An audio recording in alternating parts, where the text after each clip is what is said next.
အသက်တွေကြီးလာလို့ကိုယ်ခန္ဓာဘလောက်ပဲအိုးသွား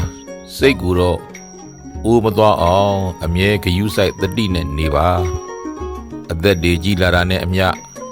စိတ်သဘောထားတွေလည်းကြီးလာနေဖို့လိုအပ်တယ်ဘလောက်ပဲကိုယ်ခန္ဓာရုပ်ရည်တွေကျသွားစိတ်ဓာတ်တွေကျမသွားဘူးအမြဲတမ်းဂရုစိုက်ပါအဲ့ဒါလို့စိတ်တွေမအိုးအောင်စိတ်သဘောထားတွေကြီးလာနေအောင်ကိုယ့်ရဲ့စိတ်ဓာတ်တွေကျမသွားအောင်ကစိတ်ကိုတတိနဲ့ပညာကတ်ထားဖို့လိုအပ်တယ်အသက်ကြီးလာလို့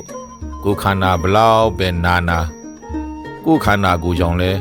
ကိုယ်စိတ်တွေမနာပါစေနဲ့ကိုယ်ဝေါ်ခြင်းကြောင့်လဲကိုယ်စိတ်တွေမနာပါစေနဲ့အသက်ကြီးလာလို့ကိုယ်ခန္ဓာနာတာသဘာဝပါဘယ်သူမှမလွတ်ပါဘူးစိတ်နာတာကတော့သဘာဝမဟုတ်ဘူးကိုယ်တိုင်ကစိတ်ကိုမနာအောင်မထားတတ်လို့မထိန်ကြောင်းတတ်လို့ကိုယ်စိတ်ကနာတာဖြစ်တယ်အသက်တွေကြီးလာတဲ့အခါသဘာဝအရာခန္ဓာကိုယ်ကြီးကအိုးလာနားလာပြီမဲ့တတိပညာနဲ့နေတဲ့စိတ်ကမအိုးဘူးမနာဘူးကိုယ်ခန္ဓာကအသွေးအသားသဘာဝကြောင့်အိုမင်းလာပျက်စီးလာတတ်ပြီမဲ့စိတ်ကတော့တတိပညာကြောင့်နုပြိုးပြီးတော့ရင့်ကျက်လာရမှာဖြစ်တယ်ငယ်ရွယ်မှာအသွေးအသားကြောင့်ရုပ်ရည်တွေနုပြိုးလန်းဆန်းလှပတယ်လို့ကြီးလာတဲ့အခါမှာလည်းအတိတရားတွေတတိတရားတွေပညာတွေကြောင့်ရုပ်ရည်ကတည်ငြိမ်ရင့်ကျက်ပြီးတော့လေးနဲ့လှလာတာပါပဲတည်ငြိမ်ရင့်ကျက်တဲ့အလှတရားကပိုးပြီးတော့ကြက်တည်ရှိတယ်ပိုးပြီးတော့ခံရတယ်ဒါကြောင့်ကြီးလာတာနဲ့အမျှအတိတတိပညာတွေရှိလာအောင်လုပ်ပါအတိတတိပညာတွေနဲ့နေထိုင်ပါစိတ်ထောင်းတော့ကိုကြီးစိတ်ပြူတော့ကိုနူးဆိုတဲ့စကားရှိတယ်မဟုတ်လားအသက်တွေကြီးလာတဲ့အခါအတွေ့အကြုံတွေကလည်းများလာပြီးတော့လူတွေရဲ့သဘောထားတွေကိုလည်းနားလေသိမြင်လာတဲ့အခါစိတ်ကအရာရာကိုနားလေလက်ခံလာနိုင်တယ်အဲ့လိုရှိလာခြင်းက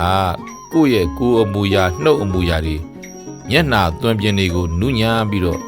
ကြက်တည်ရှိလာစေမှာပါအဓိကကတော့အသက်ကြီးလာလေနေ့စဉ်နဲ့အမျှအသိဉာဏ်ကြီးလာလေဖြစ်အောင်တတိတရားတွေကြီးလာလေဖြစ်အောင်ဂယုဆိုင်ပြီးတော့ပြုစုပြိုးထောင်ပါလို့ပြောချင်တယ်။အိုရမှာနာရမှာကိုလူတိုင်းလောက်ကကြောက်ကြမှာပါပဲ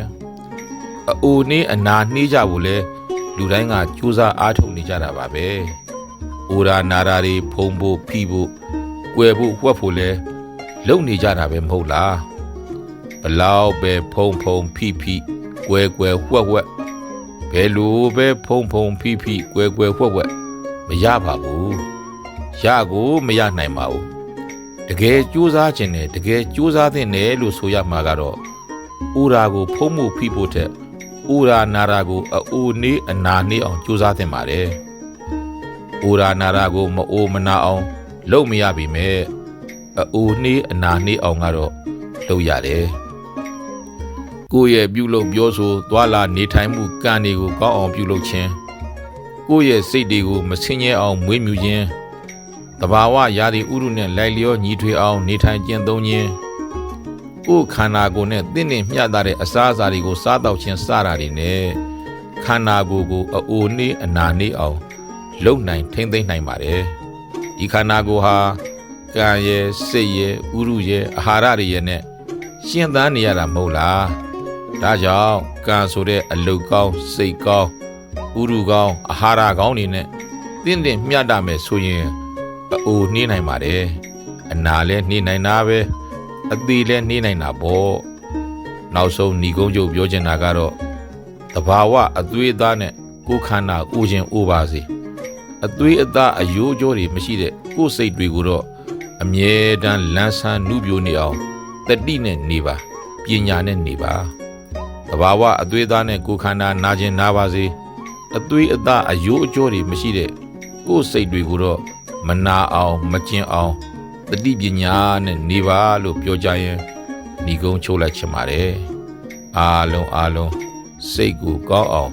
ထိမ့်သိမ်းစောင့်ရှောက်နိုင်သူများဖြစ်ကြပါစေ